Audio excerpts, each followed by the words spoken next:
video, we're going to do a power jack repair on a Toshiba laptop.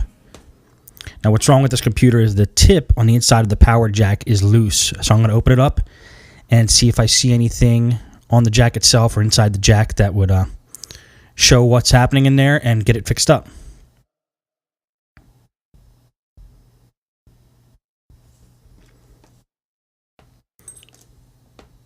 First thing I like to do is get a piece of foam, so when I turn the computer over, it doesn't scratch the surface of the computer. And then second thing, actually, you take the battery out. And then I like to start taking components out of the machine because I know I'm going to have to get down to motherboard level. So I'm going to take the memory out, hard drive, anything that's attached to the motherboard that's going to stop me from getting the whole computer apart.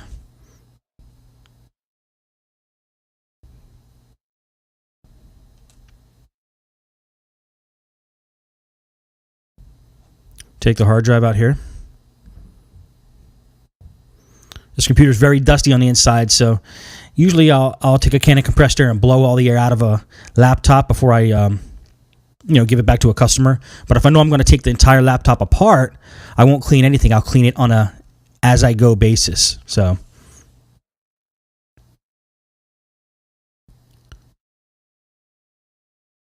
most machines, the sequence I like to do it is to get that front top plate off. This allows me to get access to the keyboard and the screen, which are two things I like to take off next.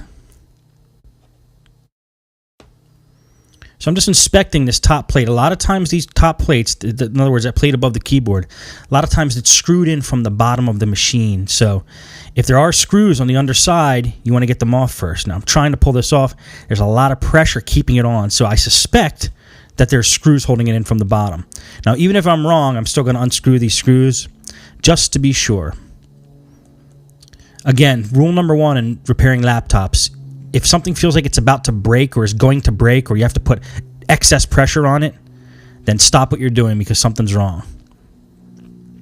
Now, I figured since I was under the computer here, just take all the screws out from the bottom. I'm going to need to do that anyway, so I'm going to go ahead and do that.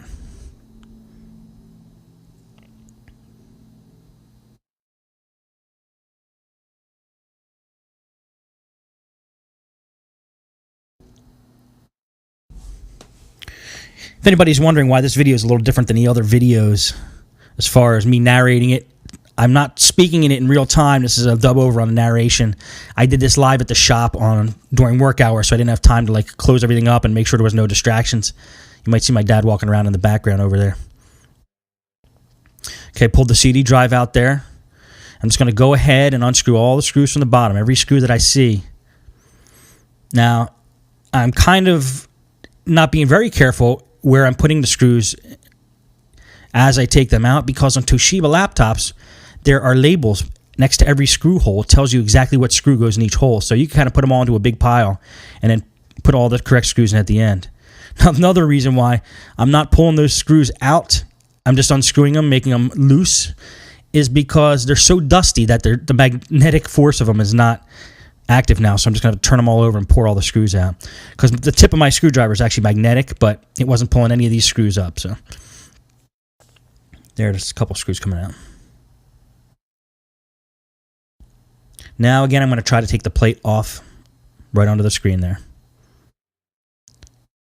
Usually an easy way is to get it right at that hinge where I first had the screwdriver.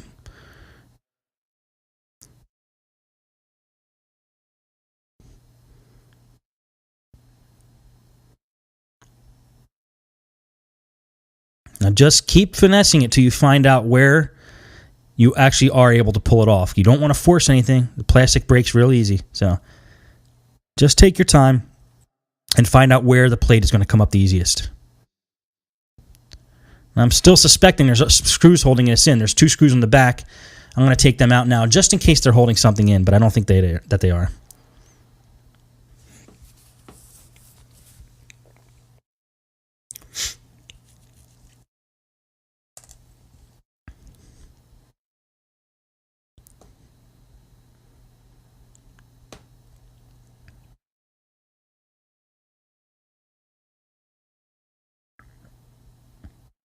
Now, sometimes that plate is held in from the bottom with plastic clips, So if you see any clips on the bottom, you can try to pry them off from the bottom.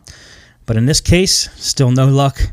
So there's no screws holding it in now. There's got to be a way to just pull it off. So there we go. And it came off real easy after that. Or fairly easy. You might be able to see all the dust in that computer. It's pretty bad. Take the 2 screws off that are holding the keyboard on. They're usually tinier screws. And then the ribbon cable's fastened in there. You just got to pull the little bracket off and take the ribbon cable out. Next thing I'm doing is taking off the screen. Now you'll notice the 2 wires, not where my hands are, but on the other side of the screen there, over there. 2 black and white wire going to the wireless card. Probably would have been a better idea if I took those wires off of the wireless card before I unscrewed the screen. This way I don't have to do a balancing act with the screen as I'm taking those wires off. But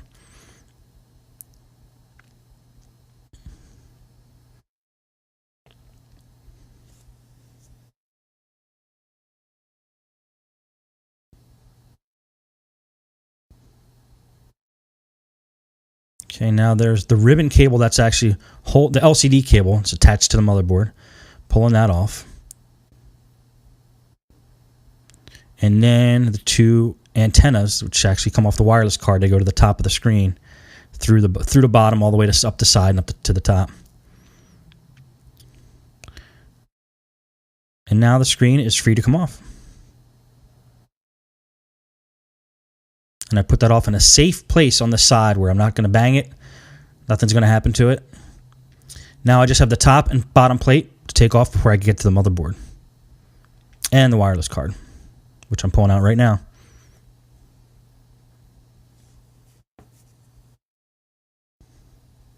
I'm playing background music in this video just to keep it a little more interesting. So this probably isn't going to be the format I do for every video, but I'll do it for now. And then I like to take any ribbon cables that are attached off, because if I'm going to be pulling the top plate of this computer off of the bottom plate to get to the motherboard, you want to make sure that no ribbon cables are connected, because if you break them, they're not fun to repair. You probably have to order a new one. Okay, so just find a spot along the edge where the laptop will come apart easily. I use my fingernail because it's not going to scratch anything. I'm just going to unplug the modem card from down there, just in case that causes a problem. And I'm just going to keep searching for the easiest corner to get apart and then go from there, kind of like how we did the plate under the key or above the keyboard under the screen.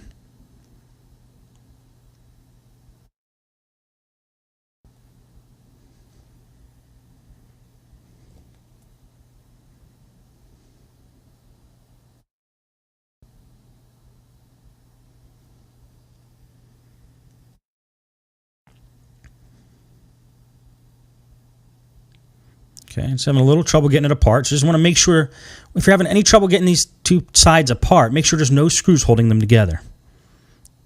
And once you're doubly sure of that, then you can start putting a little more pressure, but not enough where you think you're going to break something. Just enough to get the job done.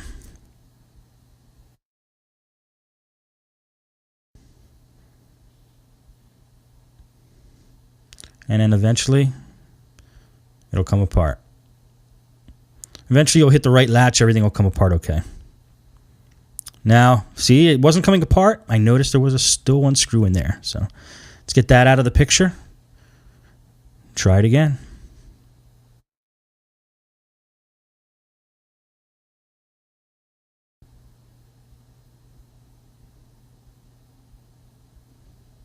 And there's the other culprit.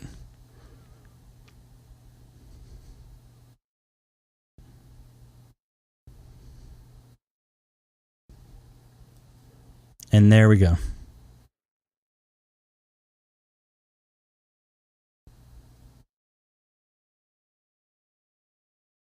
Just be careful with those ribbon cables that they don't break. Now we have a very dusty motherboard here. First thing I'm going to do is take it outside, blow it off with some compressed air, I'll be right back.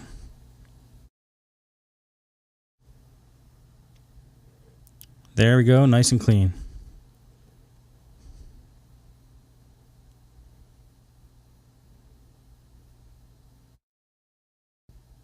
I'm also going to take a paintbrush here and just get any of the residual dust off. Always take the opportunity when you have these laptops apart to dust them out.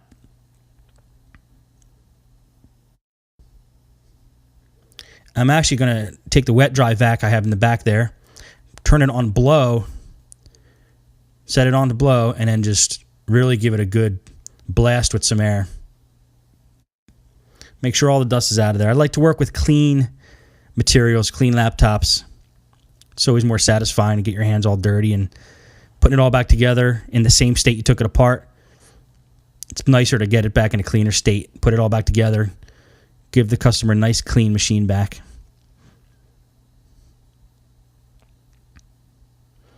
I use like a $25 Stinger wet dry vac from Home Depot. Works just fine. Been using it in the shop for, over a year now. Replace the bag every couple months. Thing's good as new. So it's a great little device. Okay, now I'm going to take a look here, see exactly what's going on. There's the power jack. I like working with these power jacks that are connected to the motherboard by wires. So there shouldn't be too much wrong with this one. We're going to take a look at it. Not really too much that could go wrong when there's two wires just sitting there right at the jack. But in this case, and I'll show you the camera a close-up of it, the pin is not really making a connection with the back contact on that jack. I'm just making sure that if I spin the pin inside that jack, just making sure that my diagnosis is correct and that the pin is just not making a real good connection.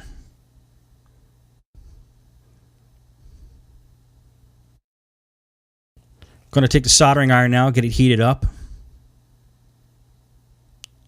This way, when I'm ready to solder on there, everything will be hot.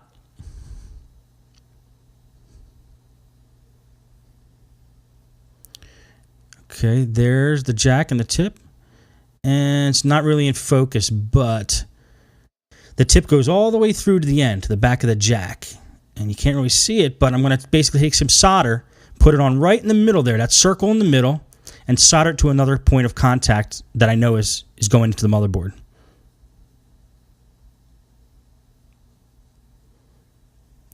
Just inspecting it, I want to make sure that my diagnosis is correct, and then we'll start soldering. Now that wire from the end of the jack, as you see, it goes down where the CPU fan is through to the bottom of the motherboard, and it connects to the motherboard with a plastic connector. Just want to make sure that connector's tight. That's what I did with the screwdriver just there. That connector's tight on the motherboard. So the only place that could possibly be a problem is at the end of the jack, right at that circle on the tip of the jack. So now I'm taking a file and I'm going to scuff up the points where I'm going to be soldering on. Because if I leave it the way it is, solder might not stick that good, and I could have the same problem again. So I'm just taking a file and scuffing up the areas where I'm going to be putting solder.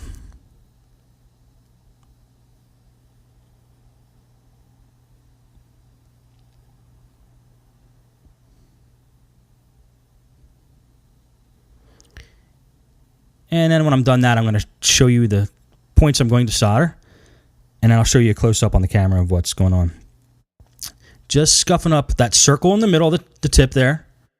And a spot right to the edge of the tip where I'm going to be taking a piece of wire and soldering to.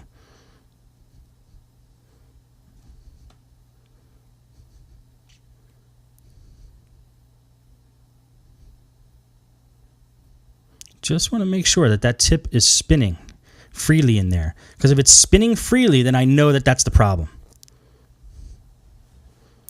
It seems a bit odd, actually, that tip's not making a connector with the back of that jack, but, things build up in the laptop there, dust, and the metal gets a film of something on it, and it causes it to not make a connection. So I'm just going to make a hard solder point right to it. This will all kind of make more sense as you see what I do with the solder. Right now I'm just cutting a little piece of wire that I'm going to use for the job.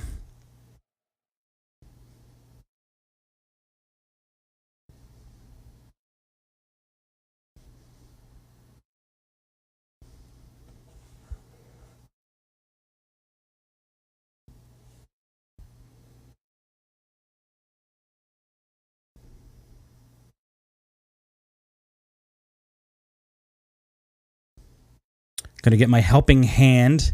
Used to be helping hands, but one of the alligator clips fell off. Helping hands are an extra set of hands, basically, that you can put stuff on while you're working with solder and wire. For some reason, this camera doesn't want to focus. I'm sorry about that. Just taking a small piece of wire that I exposed the metal on both ends. And I'm just going to take a little dab of solder, put it on both ends of that wire.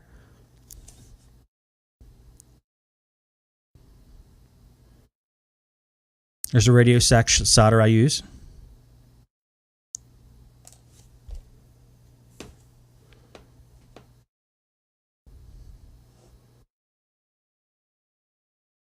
Make sure the soldering iron's hot enough to melt the solder. It is. So I'm just going to melt some solder on the two ends of that wire. Make sure the solder melts into the wire. And I have a little Scotch-Brite on the base of the soldering iron there that I use. And there you can see I just soldered two ends of that wire. Now I'm going to put solder on the 2 points of the jack where I'm going to be soldering the wire. Now one's going to be right in that middle circle that we saw before. Right in the middle of that circle. Now I'm being careful. I'm just soldering the middle of that circle, which is basically the back of the pin that's in the power jack. It's the back of the pin. And I just want to get inside the circle. I don't want to smear that solder all over the thing because that's just going to break again. I just want to solder from the inside of that pin, that circle. From there, one side of the wire goes, and then attach the other side of the wire to another point on the back of that jack that has a solid connection. I'll show you. Take the wire, one end, and just solder it into that middle circle that I showed you earlier. Right in the middle of the pin there.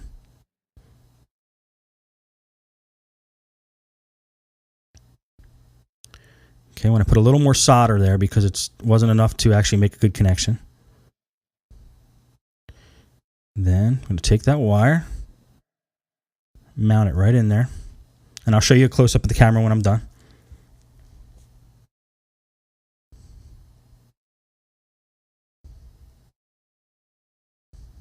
Then to give it a little tug, make sure that it's solid because you don't want that to come off. And that wire, was it solid? Yes, it was. And so you'll see I just soldered in the middle circle there. One end of the wire.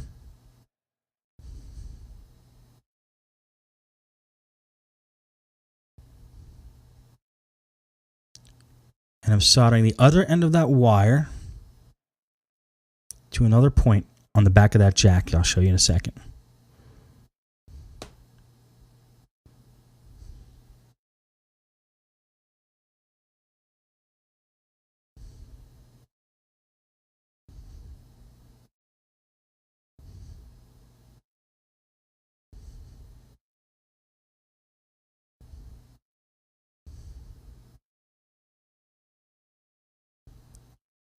And you'll see that there's solder from the middle of that jack to another point of contact on that jack, both making sure that those points are of the same connection. They're both positive. They're both red.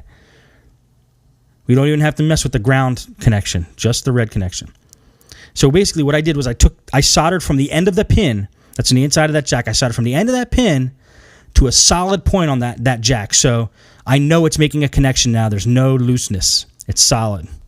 Plus you have the flexibility of that wire. So you could actually bend that pin around in the middle of the jack, and because it's a wire holding it together, you have some flexibility. It's not brittle, so it's not going to break as easy. Now it's just basically time to put everything back together.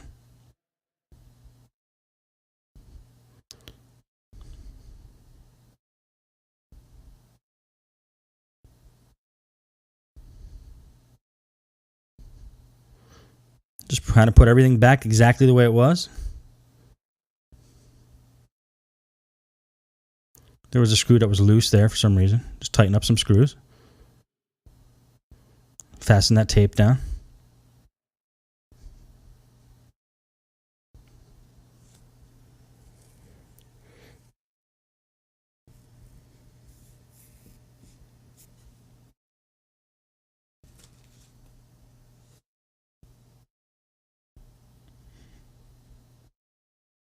Going to put a piece of electrical tape over the work that we just did.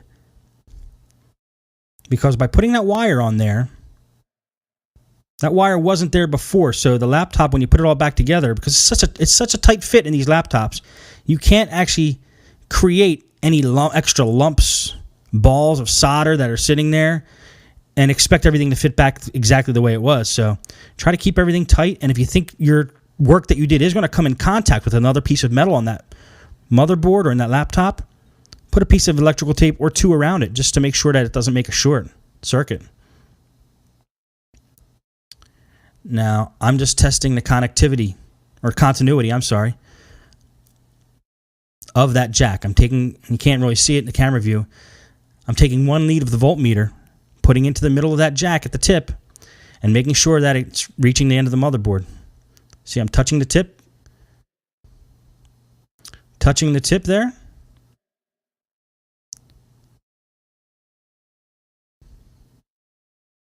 And making sure we're getting a positive connection right through there. That way I was actually testing a ground connection there, making sure the ground is connected and making sure that tip in the middle of that jack is going to the motherboard and not touching any ground points. Just want to make sure there's no short circuits. You couldn't hear it, but voltmeters have a beep, and it'll beep when you're making a contact. So if you're touching the positive to negative, you shouldn't hear any beeps. If you hear any beeps, that's going to be a short circuit. So now I'm going to clean off the top of this plate while I have it out. Going to use the wet dry vac back there again. Blow it off.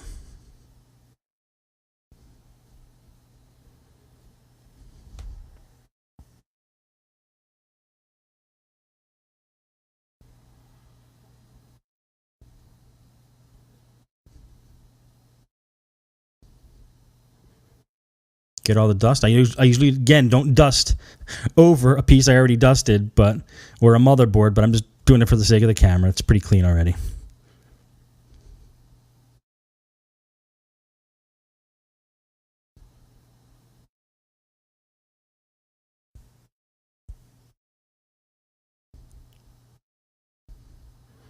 Then make sure, when that top plate goes on, make sure it fits properly over the work that you just did. You don't want it ripping apart the work that you just did. See how it's a tight fit there. You just want to make sure there's nothing really rubbing up against the work you did. Rubbing up against that wire or forcing that wire off of the point where you just soldered it.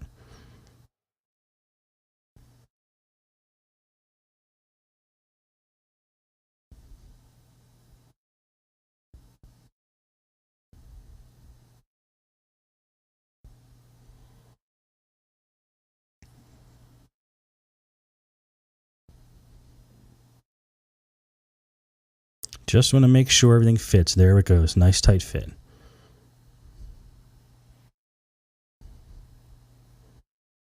then you can start connecting everything back up.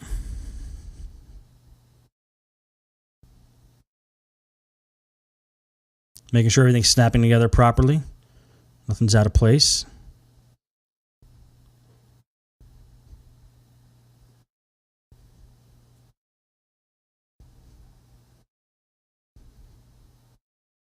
That side, I still have a little bit of tension on that corner, but I think it's okay.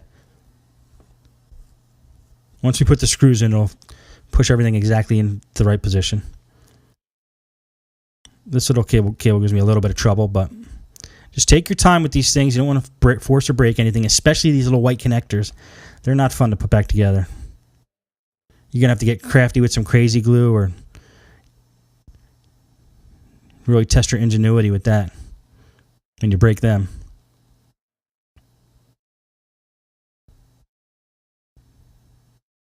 Okay, that's that one. It's that one. You don't even necessarily have to know what these do. Just put them back in the spots that you got them from. And tuck everything in. Attach all ribbon cables. This is a ribbon cable that has a little mini ribbon cable under it, so that's fun to put back together. One thing you don't want to do with these ribbon cables is bend them at like a sharp 90-degree angle. They will break. They may not look broken on the outside, but remember, there's strips of metal on the inside of those ribbon cables, and if you bend them, metal breaks when you bend it. It snaps. And they're not fun to put back together.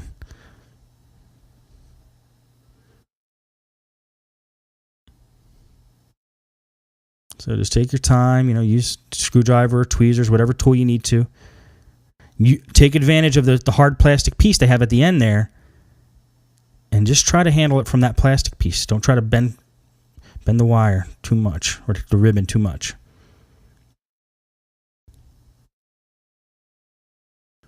Use your fingernails, use whatever you can.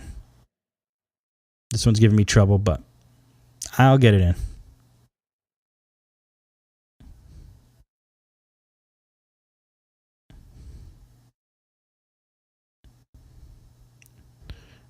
And it's lined up. Good to go.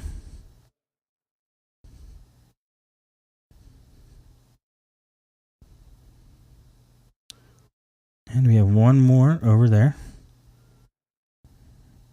All the ribbon cables are in place. Those two wires are in place. Let's flip it around. Screw it back together.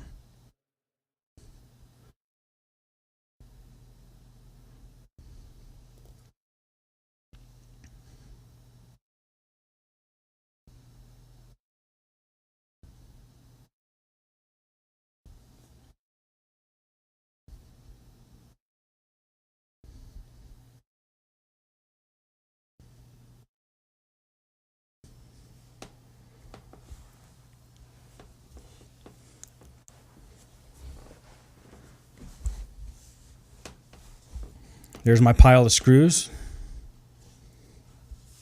which isn't really a problem because, like I said, on Toshibas, they'll label their screw holes. So you have like F6, F3, F5, where those numbers, I believe, stand for millimeters.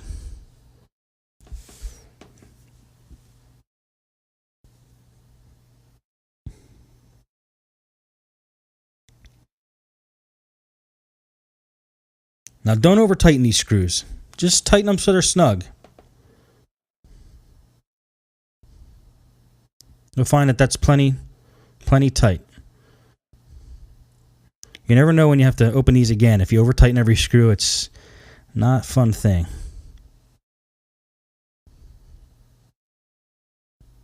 And definitely get a screwdriver that has a magnetized tip.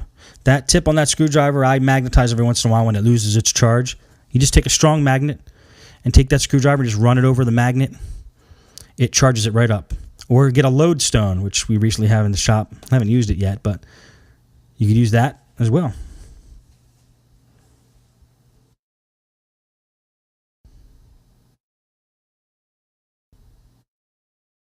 Get that CD drive in. It should fit in flush, and you should see, looking down at that hole in the top of the computer, you should see the screw hole that you have to screw into. If you don't, just make sure nothing's obstructing it, which I think something is right now. Inspect it. It's a little out of view, but I'm just basically making sure there's nothing obstructing the CD hole, the CD drive slot.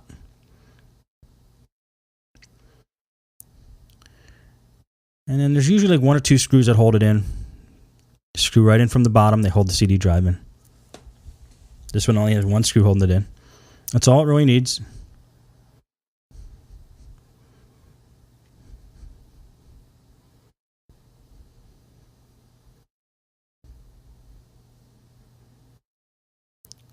Hook the modem back in. Not that anybody uses dial-up anymore, but I guess we got to do it for a while.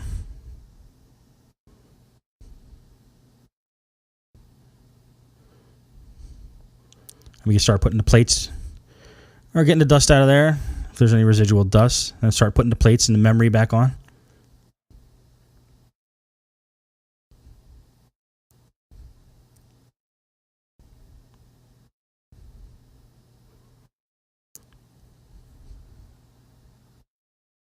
Really dusty. Dust off that plate. Use the old paintbrush. Get it nice and clean.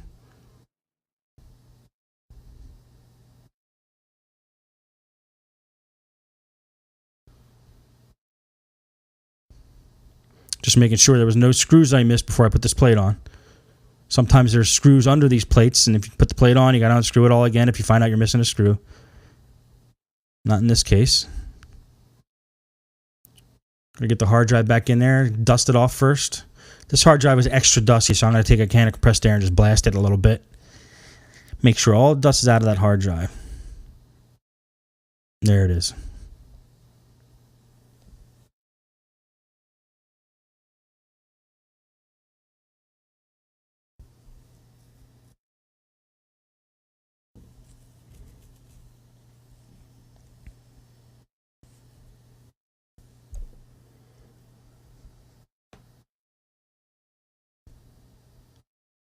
Get all the dust out of the connector there. Make sure the connection's clear.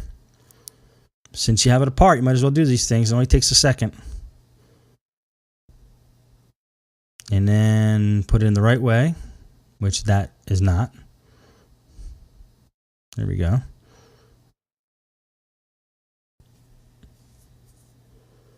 And then you'll see on the underside of that plate, that is this. There's a piece of plastic that holds the hard drive in place. So with that one screw, you just hold everything in place. Okay, keep the battery out. I don't like to put the battery in until I'm completely done. Let's throw the screen on now. Get all the dust out from where those hinges are. They get a little dusty under there. Just going to dust the whole screen off while I have it out. Then I'll hit it with a monitor wipe after the whole thing's done. I like to give the computers back in better condition than they gave them to me, so that's always a good policy to follow. Okay, and then take the 4 screws for the screen. Screw them in.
Okay. Now you want to make sure you get that LCD connector in. Now be careful. Those LCD connections have about 30 cables, 30 small wires coming out of them. So just make sure you're a little careful when you do that. Make sure it fits in properly. You don't want to push that connector into the slot the wrong way because there's about 30 pins that you could bend. So just make sure you put pressure on both sides evenly.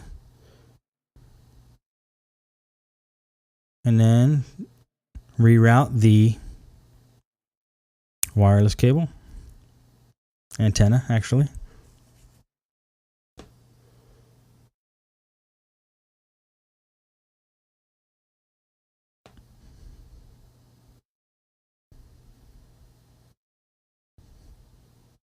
Just put the wireless card in. Clean out the card and make sure clean out the connector.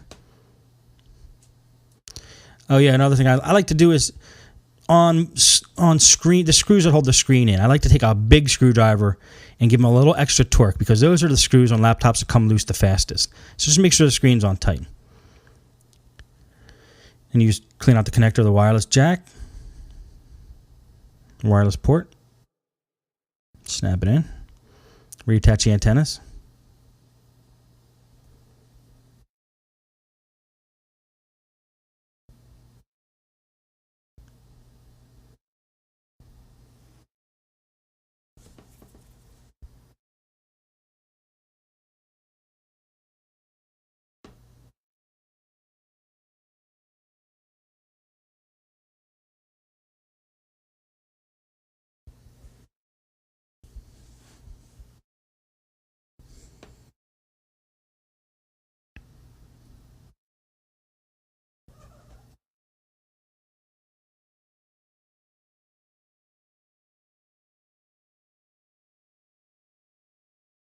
Okay, now we got that in there.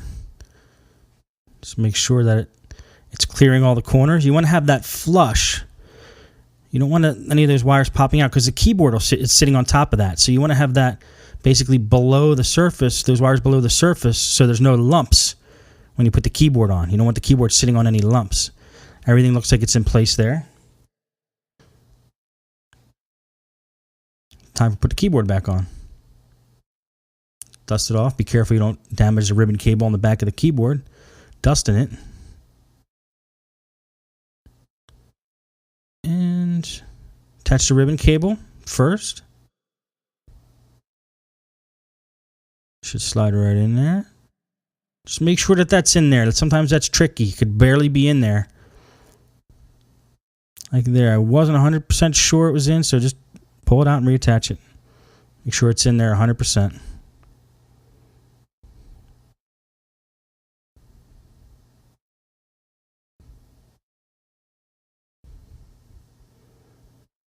And then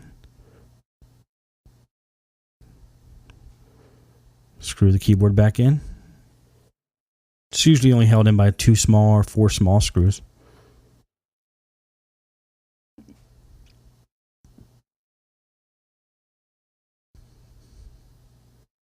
Put the plate back on. This plate is, I've talked about it before, this plate is the key.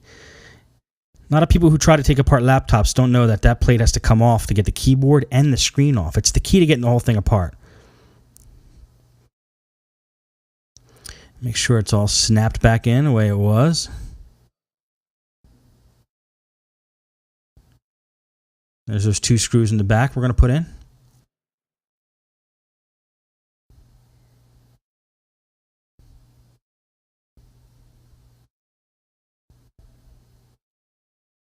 Yeah, we're just about done.